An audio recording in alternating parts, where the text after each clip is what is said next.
There are members of the opposition who have indicated they have questions for you as well as others. And the first question is in the name of the opposition leader. Opposition leader, would you like to put your question?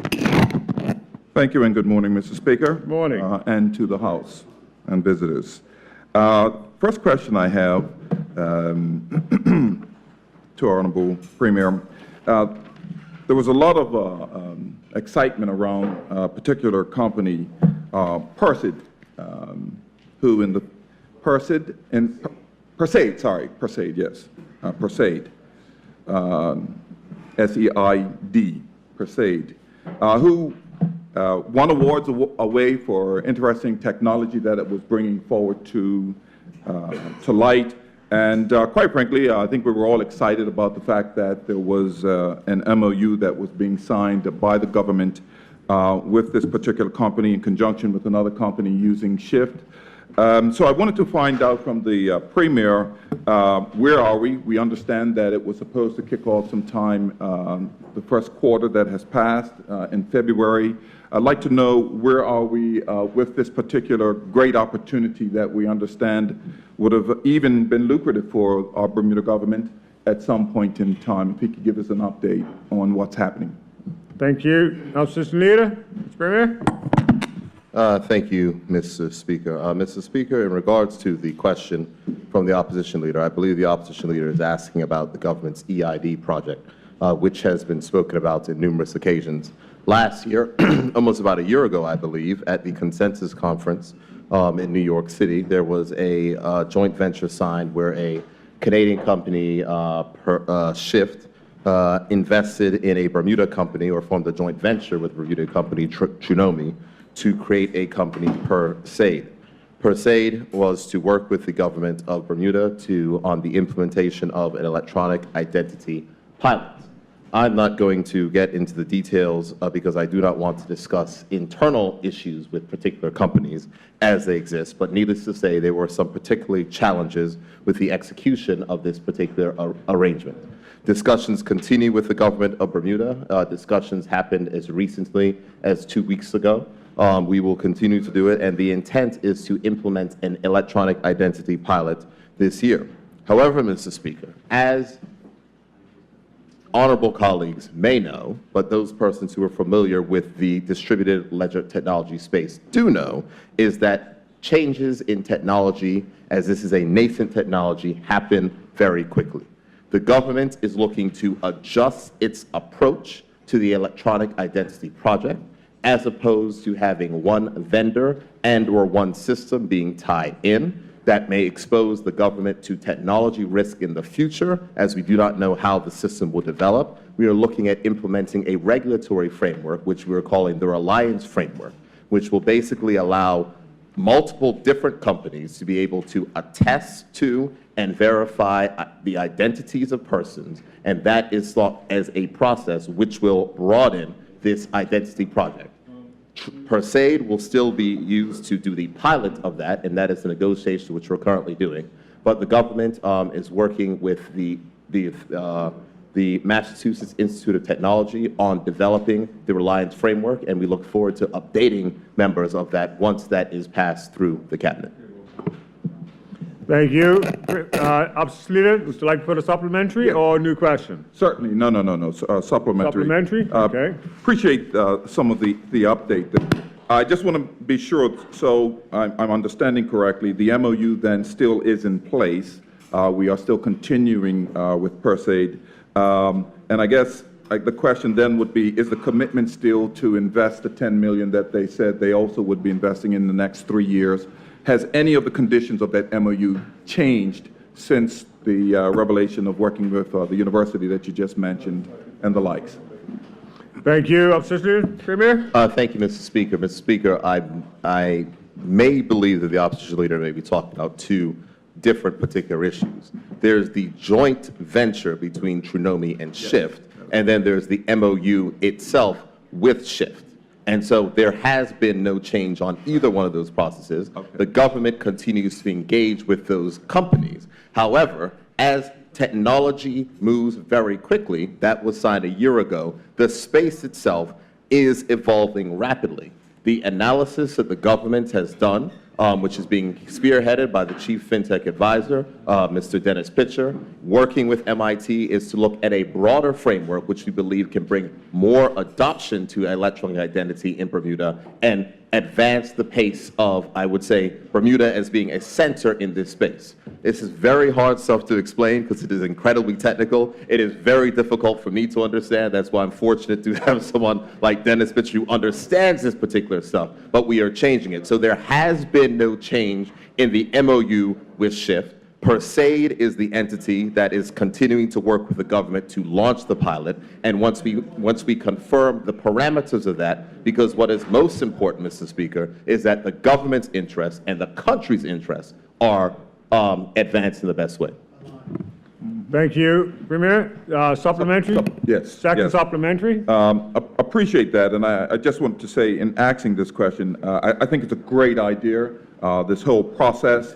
And I'm hoping that as we move forward, the Premier mentioned that within the year, are we saying that we will have something established as far as a digital ID by another year from now? Is that what you're saying? Thank you. Mr. Speaker, I'm Premier? happy to respond to that. As the honorable member would know, and updates were given by the minister who was previously sponsored and myself, this is something that we wanted to have done already. But as the old adage says, measure twice, cut once.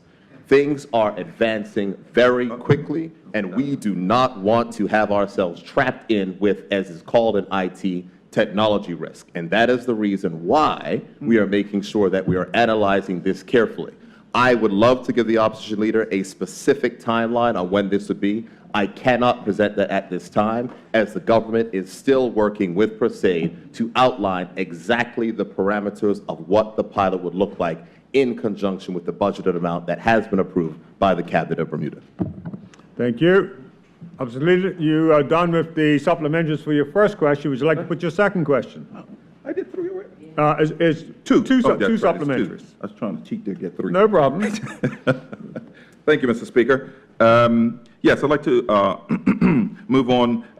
We had a statement given to us concerning the negotiations and issues with the prisons. What I wanted to find out, and adjust this question just slightly, I was going to ask about the prisons and the police, but I wanted to find out from the Premier if he can give us an idea of where we are with the negotiations concerning the police department. We know that it has been ongoing, and in light of the fact that we have issues with the correctional services, where are we now with the police department negotiations? Thank you. Premier?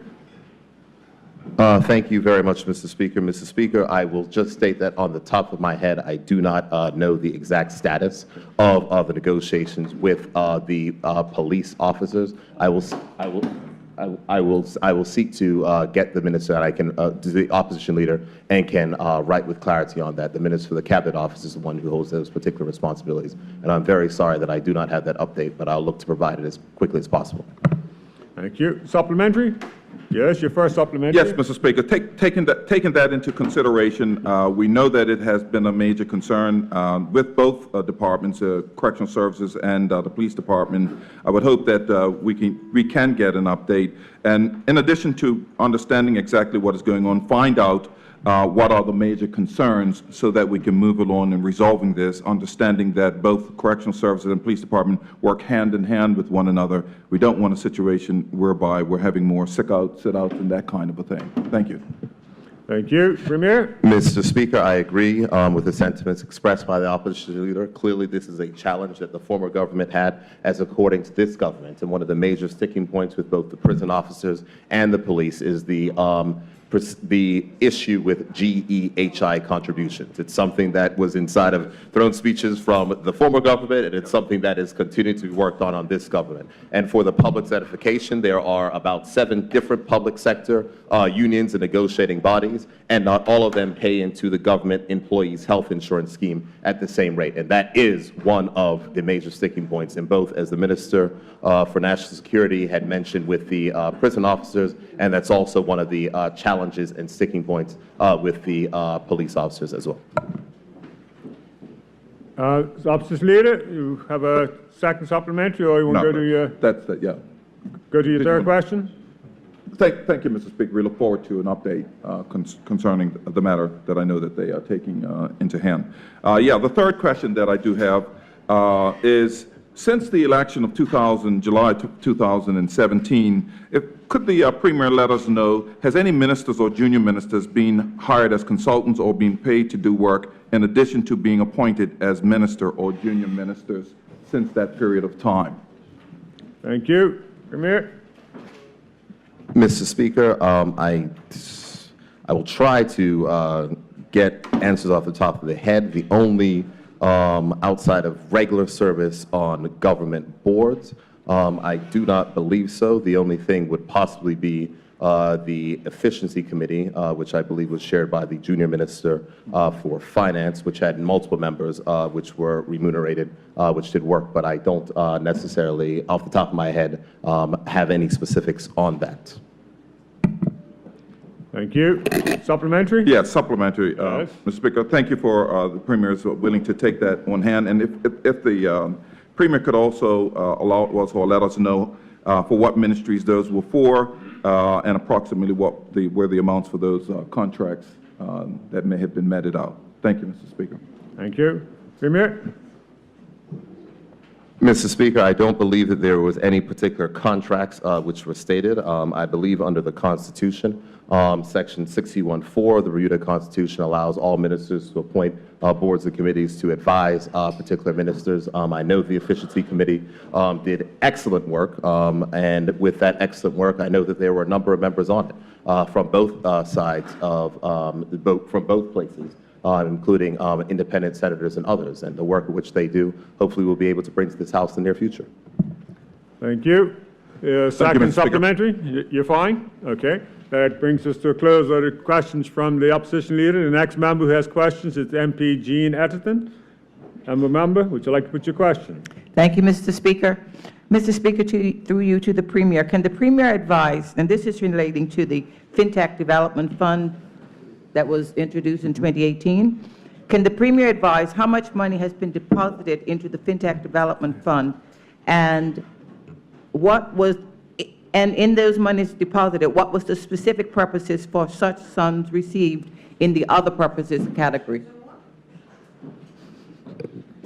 Good. Mr. Speaker, though it is two questions, I'm happy to answer. As has been stated previously in both the media and in this House the last time I was asking, at this point in time, there has been... I was pausing because I was going to see if I would make them into two separate, but you want to take them as one. There has been no deposits to the FinTech Development Fund, and when there are deposits to the FinTech Development Fund, I can assure the members of the opposition that they will know. Thank you. Supplementary? I thought I had a supplementary, You but... used it twice. See, you used up both your questions. But I'm going to make sure that it's clear. The other part of the act envisioned that the government could put some monies into the FinTech Development Fund. I just want clarity that the government itself has not deposited any money into the fund. Premier? Mr. Speaker, the government has not. Thank you. Another supplementary. You have two supplementaries. If you'd like to use your second, or I'm going to use my your last supplementary. one. Yes. And I'm doing this for clarity because the reason when the fund was set up, it was envisioned that monies would be paid out to for technical education for individuals and for sporting organizations. And I'm just trying to clarify that because no money has been paid into that fund, no money has been distributed to community organizations or for the purposes of technical education. Mr. Premier? Mr. Speaker, I think that the honorable member has answered her own question. Thank you. Okay. Members? Thank you. The next member Premier has questions for you is Honorable Member MP Dunkley. MP, would you like to put your questions? Thank you, Mr. Speaker. Mr. Speaker, good morning to you and to honorable colleagues. Question to the Honorable Premier. Members? Honorable Premier, on the The 11th of March, you delivered a ministerial statement to this House titled Professional Service Consultants and Advisors, a Revised Construct.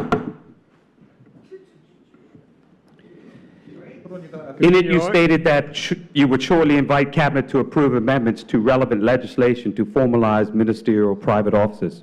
You also stated that you had invited the Policy and Strategy section within the Cabinet Office to conduct a jurisdictional review of consultants. Honorable Premier, can you please update this Honorable House on these two items? Premier. Mr. Speaker, happy to update the Honorable House on these two items. As has been stated by the Honorable former Premier's question, what has been promised in the speech has been done. Reviews have been carried out not only for a proposed code of conduct for ministerial private offices, but also revisions to legislation, and I would expect to be bringing that legislation to this Honorable House next week. Thank you. Supplementary? No supplementaries? The next member, Premier, has a question for you. Is the Honourable Member Mr. Simons. Honourable Member Simons, would you like to put your question? Thank you, Mr. Speaker. Mr. Speaker, during the 2018-19 budget debate press briefing, the Premier promised that there will be no closures or mergers of Bermuda public schools. And he said, he went on to say that this is not something that we're looking to do right now. Can the Premier give us an update as to his intentions for this year? Will he be closing or merging any public schools? Premier? Mr. Speaker, the first thing I can say is I don't fully recall saying that, but if the honorable member says that, I will take him at his word. What I can say, however, is that this government was elected with a promise to phase out middle schools, and we are currently engaged in that process. We are measuring multiple times, and so we only have to cut once. But what I will say, Mr. Speaker, is when we're talking on the topic of schools that have been closed, I think it is very interesting to note on the issue of T.N. Tatum. And the reason why I say on the issue of T.N. Tatum, Mr. Speaker, is that it is very important to note that when the former government was in office, they were provided with recommendations on what to do to fix the source of the problems at the school. And guess what? They didn't fix the source of the problems. They did cosmetic cleaning. We have now received a report on the full extent of which is required to fix the source of the problems, to prevent the problems from reoccurring, and those are the things which we'll be examining. So the only school at this time which is closed, unfortunately, is due to the negligence of the former side not following the advice of which they were given and fixing the problems at the source as opposed to doing cosmetic work. Member, would you like to put your supplementary? Yes. I have one question and two supplementaries, right? One question, two supplementaries, Okay, correct. I'll This is keep your good. first supplementary now. Okay, my first supplementary, what was the source of the document that the Premier was referring to? Premier, would you like to put your question? Mr. Speaker, there are a number, but the source of the report, I have it here in front of me. Happy to table it for the honorable members' attention. It was written to Mr. Dwayne Casey, Facilities Manager from Bermuda Water Consultants, and it says, in our opinion, that everything that we observed is directly related to general and routine maintenance facility. The issues that we noted today are the same issues that we noted back in 2013 and the same issues that closed out in 2017. And that was roof leaks which were not fixed, Mr. Speaker. Thank you. Second supplementary? Second supplementary. During last year's comments, the Premier also said we're looking right now in ensuring that we improve the outcomes of public education system. Can the Premier give us an update as to when he can expect for the public and the House to get the results of the Cambridge Middle School exams that took place in early 2019? Thank you. Premier? Mr. Speaker, I do not know the exact timing of that, but I will ask the Minister of Education to speak to the Shadow Minister to provide him that particular update on the timing of the release of those particular figures. Thank you. That brings you to a close of questions from the honourable member. Premier, you have another honourable member who has questions for you this morning, and it's the honourable member Pearman. Honourable member, would you like to put your question? Good morning, Mr. Speaker. Honourable Premier, Good morning. as you know, there is an ongoing investigation into the Department of Child and Family Services being conducted by the Department of Internal Audit. Can the Premier share with the House and the people of Bermuda when that investigation is likely to be concluded and a report produced? Thank you. Mr. Premier. Mr. Speaker, I do not believe that there is an ongoing investigation. I believe that that investigation has concluded. That is the best of my knowledge, but I'm happy to check. But it is my understanding that that investigation has been concluded. Okay. Honourable member, your supplementary, yes? Honourable Premier, given the importance of this matter to the public and to Bermuda, will that be a report that you yourself will be considering? Premier? Mr. Speaker, I am going to try and go back from memory on internal audit reports, but I don't think that internal audit reports actually go to ministers. The Department of Internal Audit and the Internal Audit Act, I think, specifically restricts the interference of ministers in internal audit items, so those items that is administered by the Cabinet Secretary. That is to the best of my knowledge in regarding the Internal Audit Act. Second supplementary? Second supplementary. Yes. Given the importance of this report, is the Honourable Premier prepared to consider whether to make it public? Premier? Mr. Speaker, I do not actually believe that that is allowable under law. However, I am happy to discuss the matter, and possibly it might be something that a parliamentary committee may be able to request. Thank you.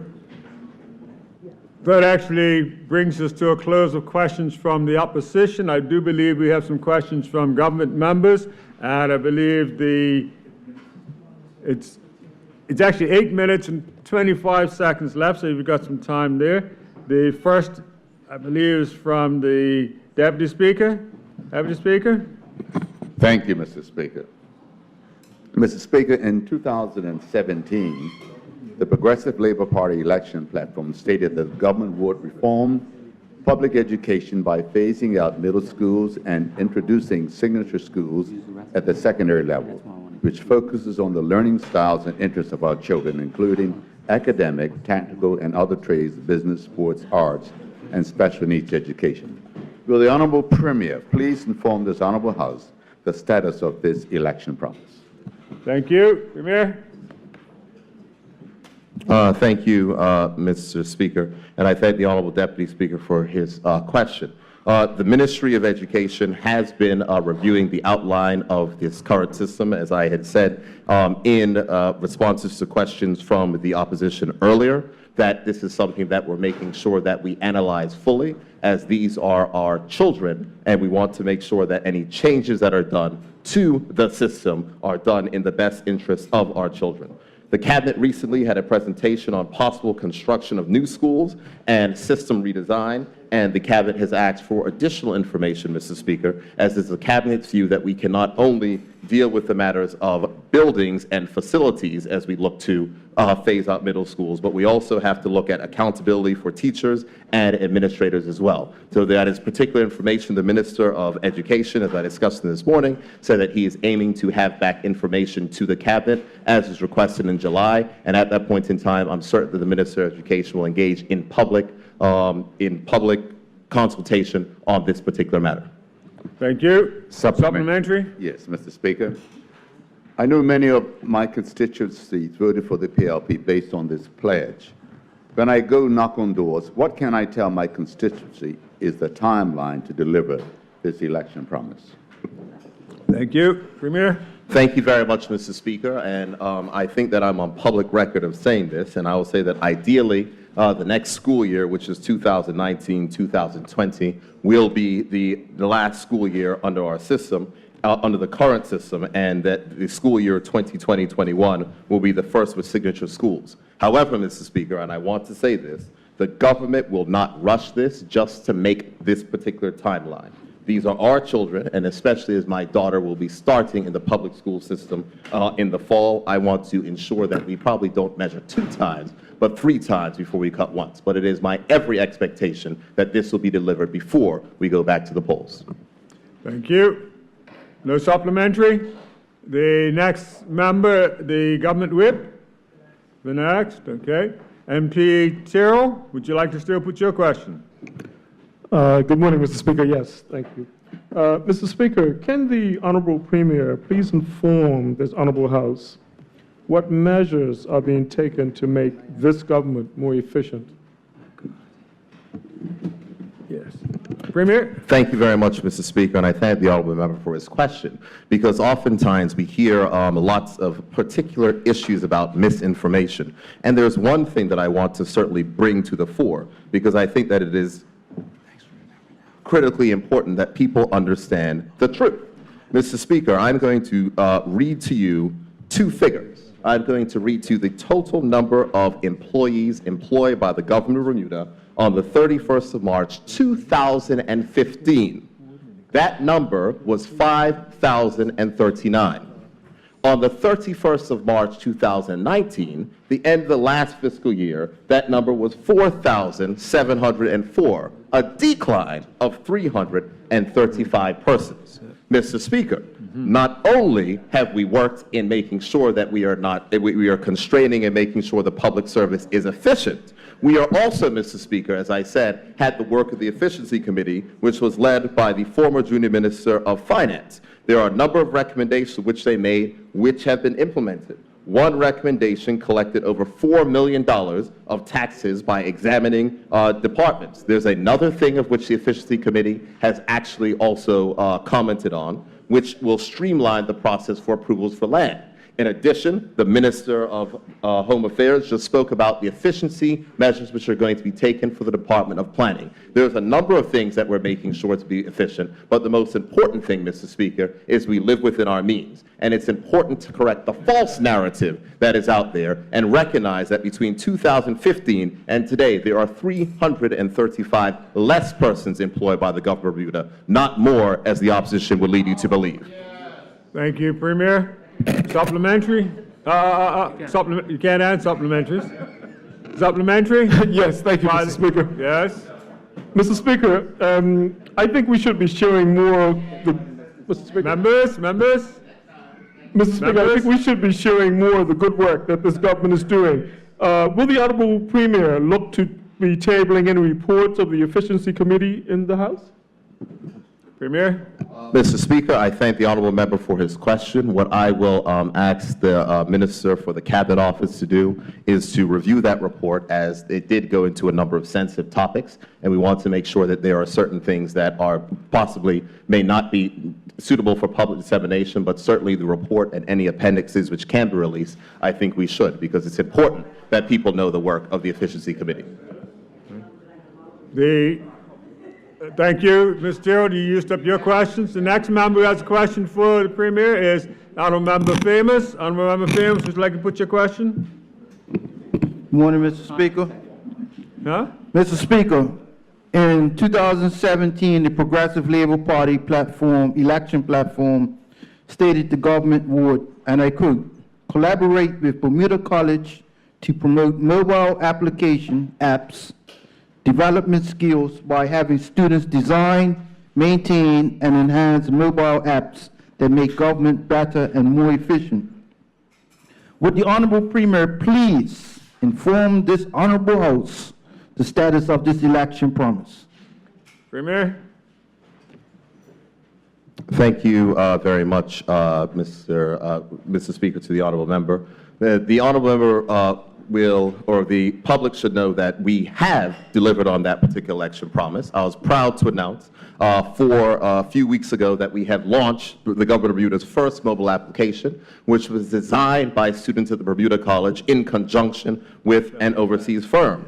That app provided practical experience to students at the Bermuda College, but the government is not stopping there. We are upgrading the computer labs at the Bermuda College to provide more instruction and more allowance for students to have these experiences, and those persons are going to have the opportunity to work on that, and more persons that are coming through the program at the Bermuda College as we continue to prepare Bermudians for a future of technology.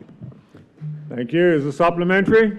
Yes. Supplementary? Yes. Could the Honorable Premier tell us exactly how many times has the app been downloaded? Because that will be a true measure of its success thus far. Thank you. Premier? Thank you, Mr. Speaker. Mr. Speaker, what I will say is that the total number of application downloads as of May 7th totaled the number of 300. So we have some work to do to get that number up.